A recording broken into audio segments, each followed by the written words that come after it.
냉장고를 열고 유통기한이 지난 음식들을 아무 생각 없이 버리고 계신가요? 그런데 놀라운 사실이 있습니다. 우리가 매년 버리는 음식 중 상당수는 사실 아직 먹을 수 있는 멀쩡한 음식이라는 것입니다. 꿀은 수천 년이 지나도 먹을 수 있고 소금은 거의 영원히 보관이 가능합니다. 그런데 왜 우리는 날짜 하나만 보고 멀쩡한 음식을 쓰레기통에 버리고 있을까요? 혹시 누군가는 이 사실을 알고도 말해주지 않았던 걸까요?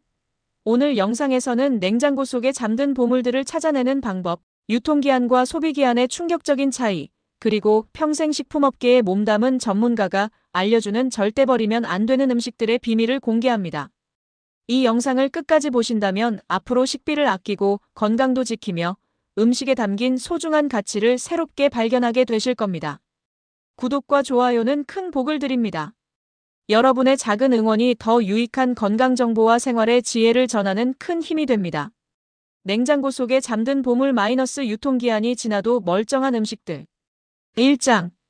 우리가 버리는 보물들. 저는 오늘 아침에도 냉장고 문을 열었습니다. 차가운 불빛이 얼굴에 닿았죠. 그런데 손이 멈칫했어요. 안쪽 구석에서 꺼낸 건 유통기한이 한 달이나 지난 잼 한 병이었습니다. 버려야 하나. 저는 한참을 망설였어요. 손끝에 닿은 유리병이 묘하게 차가웠습니다. 라벨에 적힌 숫자가 자꾸 눈에 밟혔어요. 아침마다 이런 일이 반복됩니다. 우유 날짜를 보고 한숨, 두부 날짜를 보고 또 한숨. 멀쩡해 보이는데도 숫자 하나에 마음이 덜컥 내려앉죠. 그러다 결국 손이 쓰레기통으로 향합니다. 어제도 그제도 그랬어요.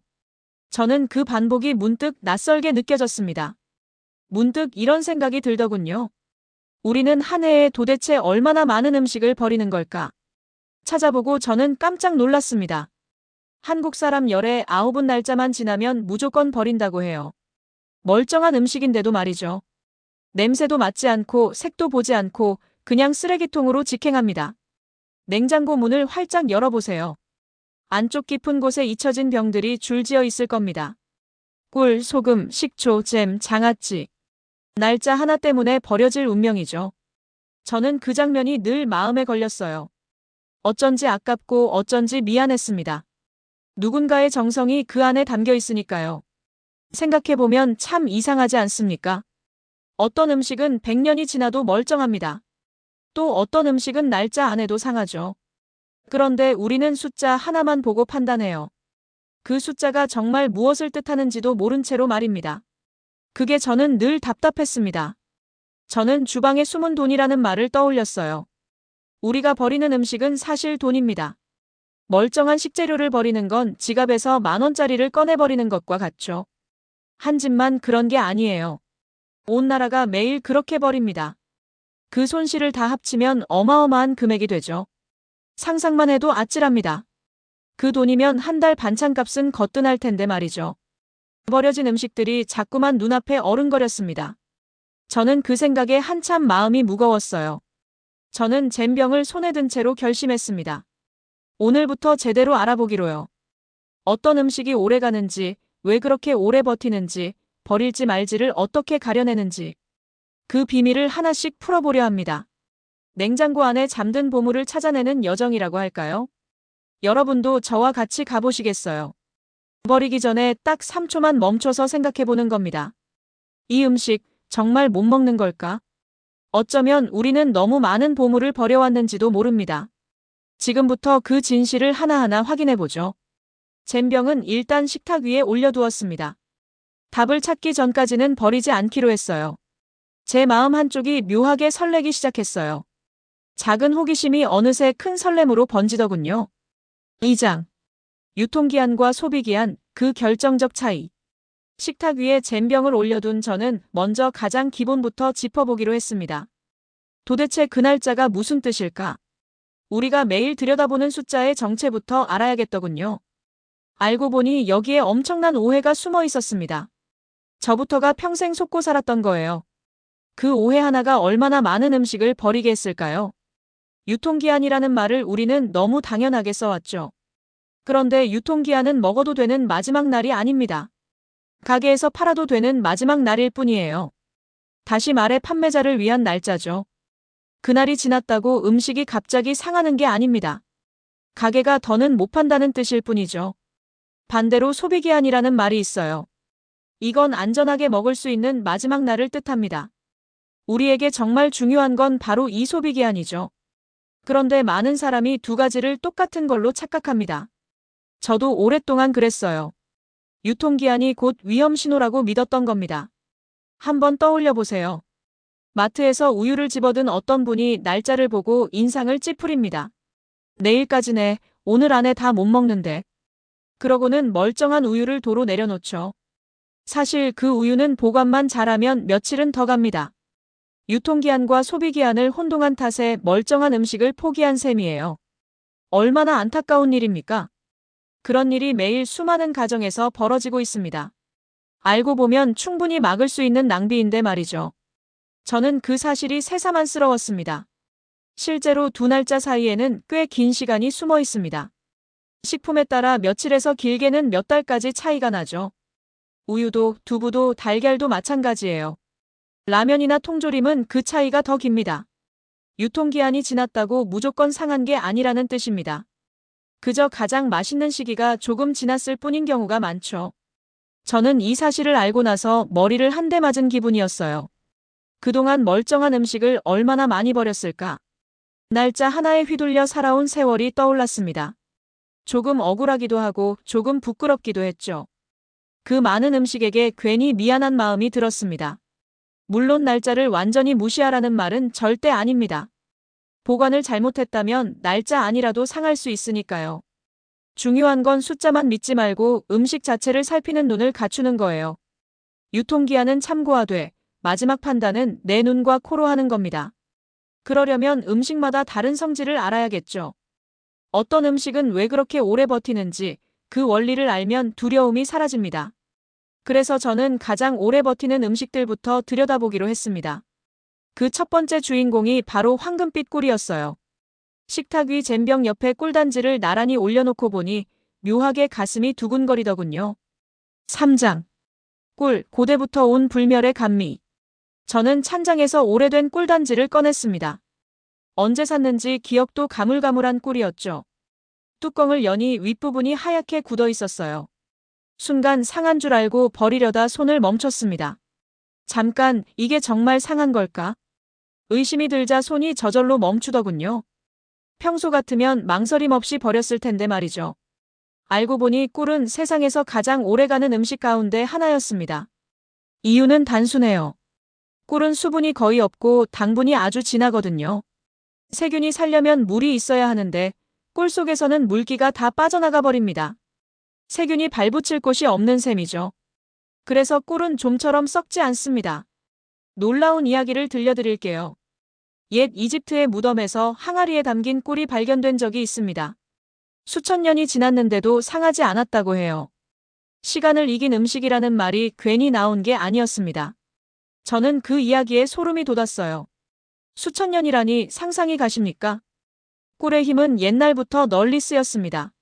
상처에 바르면 덧나지 않았고 음식을 오래 보관하는 데도 썼죠. 강한 살균력과 방부력 덕분이었습니다. 옛사람들은 과학을 몰랐어도 경험으로 그 힘을 알았던 거예요. 참으로 지혜롭지 않습니까? 우리 옛 의서에도 꿀은 귀한 약으로 적혀 있습니다. 동의보감에서는 꿀을 복밀이라고 불렀어요. 오장을 편안하게 하고 비위를 보하며 모든 약 기운을 조화시킨다고 기록돼 있죠. 통증을 멎게 하고 독을 풀어준다고도 했습니다.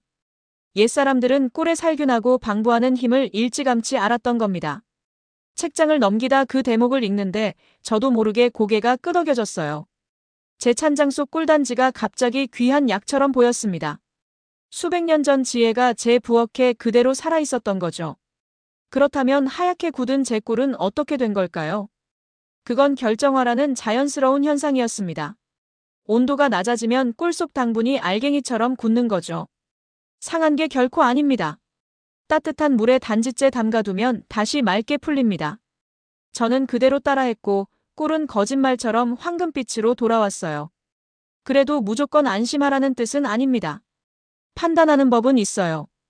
이상한 쉰내가 나거나 거품이 부글거리거나 벌레 같은 이물질이 보이면 그때는 버려야 합니다. 보통은 물에 닿아 수분이 들어갔을 때 그런 일이 생기죠. 그래서 꿀에는 절대 젖은 숟가락을 넣으면 안 됩니다. 저는 굳었던 꿀을 한 숟가락 떠서 입에 넣어봤습니다. 진하고 깊은 단맛이 혀끝에 퍼졌어요. 버릴 뻔한 보물을 되찾은 기분이었죠. 황금빛 꿀단지를 다시 찬장에 넣으면서 저는 생각했습니다. 오래 간다는 건 결국 자기를 지키는 힘이구나. 그 힘을 가진 또 다른 음식이 떠올랐어요. 바로 부엌 한 구석의 소금이었습니다. 사장. 소금, 단순하지만 강력한 저장의 힘. 꿀단지를 넣고 돌아서니 부엌 선반 위 소금통이 눈에 들어왔습니다. 저는 소금 한 줌을 손바닥에 덜어봤어요. 하얗고 거칠거칠한 알갱이가 송금 사이로 흘러내렸죠. 이 흔하디흔한 소금이야말로 가장 오래가는 음식이라는 사실 알고 계셨습니까? 너무 흔해서 오히려 그 가치를 잊고 살죠. 저 역시 그동안 소금을 너무 가볍게 여겼습니다. 소금은 사실 음식이라기보다 광물에 가깝습니다. 살아있는 성분이 없으니 썩을 것도 없어요. 그래서 소금에는 아예 유효기한을 두지 않습니다. 제대로만 보관하면 10년이 지나도 수십 년이 지나도 그대로죠. 이쯤 되면 보물이라기보다 거의 영원에 가깝지 않겠어요. 소금의 진짜 힘은 다른 음식을 살린다는 데 있습니다. 소금은 주변의 물기를 빨아들이는 성질이 있어요. 세균이 자라려면 물이 필요한데 소금이 그 물을 다 가져가 버리죠. 그래서 고기든 생선이든 소금에 절이면 오래 보관할 수 있는 겁니다. 우리 조상들의 젓갈과 장아찌가 다 그 원리예요. 소금 한 줌이 음식을 지키는 파수꾼인 셈이죠. 옛날을 한번 떠올려 보세요. 냉장고가 없던 시절, 소금은 그야말로 생명줄이었습니다. 긴 겨울을 나려면 가을에 잡은 생선을 소금에 절여둬야 했죠. 소금 한 줌이 한 가족의 겨울 식량을 지켰던 겁니다. 그래서 옛날에는 소금이 금처럼 귀한 대접을 받았어요. 소금을 두고 전쟁이 벌어지기도 했으니까요. 소금이 얼마나 귀했는지 보여주는 말도 많습니다. 월급을 뜻하는 말의 뿌리가 소금에서 나왔다는 이야기도 있어요. 그만큼 소금은 돈이자 권력이었던 겁니다. 작은 알갱이 하나에 그런 역사가 담겨 있다니 저는 손바닥에 소금을 다시 보게 되었습니다. 흔하다고 만만히 볼 게 결코 아니었어요. 우리 밥상을 수천 년 지켜온 든든한 일꾼이었던 겁니다. 그런데 소금도 보관을 잘못하면 탈이 납니다. 가장 흔한 게 습기에 굳어 딱딱한 덩어리가 되는 거예요. 저희 집 소금통도 장마철이면 어김없이 그랬죠. 하지만 이건 상한 게 아닙니다. 그저 습기를 머금어 뭉친 것뿐이에요. 덩어리를 부수면 그대로 다시 쓸 수 있습니다. 소금이 굳는 걸 막는 방법도 간단해요. 뚜껑을 꼭 닫고 마른 곳에 두면 됩니다. 통 안에 마른 쌀알 몇 개를 넣어두면 쌀이 습기를 대신 빨아들이죠. 저희 어머니가 늘 쓰시던 지혜였어요. 그 작은 요령 하나로 소금은 늘 보송보송했습니다. 저는 손바닥에 소금을 다시 통에 털어 넣으며 생각에 잠겼습니다. 가장 단순한 것이 가장 오래 간다니 묘하지 않습니까? 그러고 보니 제 인생도 비슷한 데가 있더군요. 사실 저는 이 짠맛과 평생을 함께한 사람입니다. 이쯤에서 제 이야기를 조금 들려드려야겠어요. 다음으로 꺼내든 식초병을 손에 쥐자 지나온 45년이 한꺼번에 떠올랐습니다. 5장. 식초, 산의 힘으로 오래가는 동반자. 늦었지만 제 소개를 드려야겠습니다. 저는 김영자라고 합니다. 올해 65이 되었어요. 식품회사에서 무려 45년을 일하고 정년을 맞은 사람입니다. 지금은 용인시 양지읍에서 작은 텃밭을 일구며 살고 있죠. 평생을 음식과 함께 살아온 셈입니다. 그래서 음식 버리는 일이 더 마음 아픈가 봅니다. 은퇴하고 나니 시간이 생기더군요. 그래서 늦깎이 공부를 시작했습니다. 원광디지털대학 한방건강학과에 들어가 약선 요리를 배우고 있어요. 약선 요리란 음식으로 몸을 다스리는 옛 지혜입니다. 음식이 곧 약이라는 이 생각이 평생 식품을 다룬 제 마음을 단번에 사로잡았죠. 수업 시간에 교수님이 하신 말씀이 늘 가슴에 남아 있습니다. 병을 다스리는 사람은 먼저 음식으로 고치고 그래도 낫지 않을 때 비로소 약을 쓴다고요. 동의보감에 적힌 가르침이라고 하셨어요. 음식을 함부로 버리지 말라는 말처럼 들려서 저는 한참을 곱씹었습니다. 그날 이후 식재료 하나도 허투루 보지 않게 되었죠. 그날 배운 식재료가 바로 식초였어요. 식초는 신맛을 내는 산이 살아있는 음식입니다. 그 산성 때문에 세균이 좀처럼 살지 못하죠. 그래서 식초는 그 자체로 오래가고 다른 음식까지 오래 보존해줍니다. 오이지나 피클이 다 식초의 힘으로 만들어지는 거예요. 신맛 하나가 음식을 지키는 갑오신 셈이죠. 동의보감에도 식초 이야기가 또렷이 적혀 있습니다.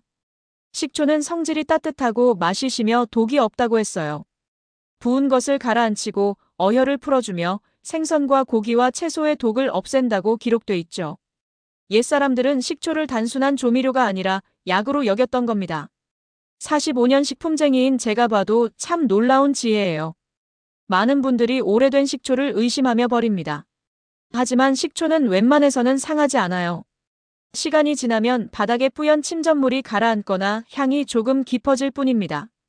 그건 발효가 익어가는 자연스러운 변화예요. 흔들어보고 이상한 냄새만 없으면 얼마든지 쓸 수 있습니다. 오히려 깊은 맛이 든 경우도 많죠. 제 텃밭에서 거둔 오이로 장아찌를 담글 때도 식초를 듬뿍 씁니다. 식초에 절인 오이는 한여름에도 쉬이 상하지 않아요. 옛 지혜가 제 부엌에서 그대로 살아 숨쉬는 셈이죠. 그럴 때마다 저는 공부하길 참 잘했다는 생각이 듭니다. 저는 손에 쥔 오래된 식초병을 햇빛에 비춰봤습니다. 맑은 호박색 액체가 찰랑이었어요.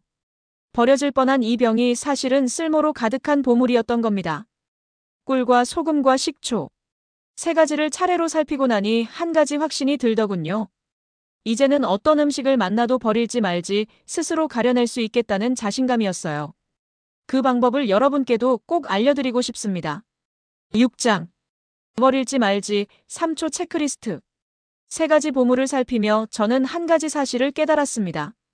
결국 음식을 살리는 건 날짜가 아니라 우리의 감각이라는 점이죠. 그래서 누구나 따라할 수 있는 간단한 방법을 정리해봤어요. 저는 이걸 3초 체크리스트라고 부릅니다. 딱 세 가지만 보면 됩니다. 어렵지 않아요. 누구나 부엌에서 바로 해볼 수 있는 방법입니다. 첫째는 눈으로 보는 겁니다. 포장이 부풀었거나 터지지는 않았는지 먼저 살피세요. 캔이나 봉지가 빵빵하게 부풀었다면 그건 위험 신호입니다. 안에서 가스가 찼다는 뜻이니까요. 색깔이 평소와 다르게 변했거나 곰팡이가 보여도 미련 없이 버려야 합니다. 눈은 거짓말을 하지 않아요. 둘째는 코로 맡는 겁니다. 음식이 상하면 가장 먼저 냄새가 알려줍니다. 평소와 다른 쉰내, 시큼한 내, 퀴퀴한 내가 나면 몸이 보내는 경고예요. 우리 코는 생각보다 훨씬 정확합니다. 살짝이라도 거슬리는 냄새가 난다면 그 직감을 믿으세요. 그 직감이 우리를 지켜줍니다. 셋째는 손과 혀로 확인하는 겁니다. 끈적이거나 미끈거리는 느낌, 평소와 다른 질감이 있는지 만져보세요. 겉으로 멀쩡해 보여도 만져보면 알 때가 많습니다. 의심스러우면 아주 조금만 혀끝에 대보고 이상하면 바로 뱉으면 되죠. 우리 몸은 위험을 본능으로 압니다. 여기에 한 가지를 더 챙기면 완벽합니다. 바로 보관 이력이에요. 이 음식이 그동안 어디에 있었는지 떠올려 보는 겁니다. 냉장고에 잘 있었는지, 뚜껑은 닫혀 있었는지, 따뜻한데 오래 방치되지는 않았는지. 같은 음식이라도 어떻게 보관했느냐에 따라 운명이 완전히 갈리니까요. 이 세 가지의 보관 이력만 더하면 굳이 날짜에 벌벌 떨 필요가 없습니다. 눈으로 보고 코로 맡고 손으로 만진다. 정말 3초면 충분하죠. 약선 요리를 배우며 제가 거듭 확인한 것도 결국 같은 이치였어요. 음식과 사람은 서로 감각으로 대화한다는 것입니다. 날짜는 그저 참고일 뿐이죠. 이 방법이 익숙해지면 마음이 한결 가벼워집니다. 날짜에 끌려다니지 않고 내가 주인이 되는 거예요. 저는 이 습관을 들이고 나서 음식 앞에서 한결 당당해졌습니다. 버릴 것과 살릴 것을 스스로 가려내니 얼마나 든든한지 모릅니다. 막연한 불안이 사라지고 그 자리에 자신감이 들어찼어요. 이제는 냉장고 앞에서 머뭇거리는 일이 거의 없습니다. 저는 식탁 위 잼병을 다시 집어들었습니다. 첫 장에서 버릴까 망설였던 바로 그 병이죠. 뚜껑을 열어 색을 보고 냄새를 맡고 끝을 살짝 찍어 맛봤어요. 멀쩡했습니다. 곰팡이도 쉰내도 이상한 질감도 없었죠. 저는 빙긋 웃으며 잼병을 다시 냉장고에 넣었습니다. 보물 하나를 또 구해낸 셈이에요. 이제 이 작은 습관이 얼마나 큰 차이를 만드는지 이야기할 차례입니다. 7장. 작은 습관이 만드는 큰 차이. 잼병을 냉장고에 다시 넣으며 저는 곰곰이 따져봤습니다. 이런 작은 습관 하나가 정말 큰 차이를 만들까? 결론부터 말씀드리면 만듭니다. 그것도 우리가 상상하는 것보다 훨씬 크게 말이죠. 숫자로 따져보니 입이 떡 벌어졌어요. 무심코 흘려보낸 것들이 다 돈이었던 겁니다. 그동안의 무심함이 조금 부끄러워지더군요. 한 가정이 한 달에 버리는 음식을 떠올려 보세요. 멀쩡한데 날짜 때문에 버린 우유, 두부, 반찬, 양념. 그게 한 달이면 몇만 원어치가 됩니다. 1년이면 수십만 원이죠. 한 집에서 그만큼이니 온 나라로 넓히면 그 손실은 헤아리기 어려울 만큼 커집니다. 정말 아찔한 액수예요. 돈만 사라지는 게 아닙니다. 버려진 음식은 그대로 쓰레기가 되죠. 그걸 처리하는데 또 비용이 들고 썩는 과정에서 환경에도 부담을 줍니다. 음식 하나를 버리는 게 사실은 돈과 자원을 2번 버리는 일인 셈이에요. 저는 이 대목에서 마음이 무거워졌습니다. 평생 식품회사에서 일한 제게는 더 크게 다가왔어요. 식재료 하나가 우리 식탁에 오르기까지 얼마나 많은 손길이 필요한지 저는 잘 압니다. 농부의 땀, 바다의 시간, 공장의 정성.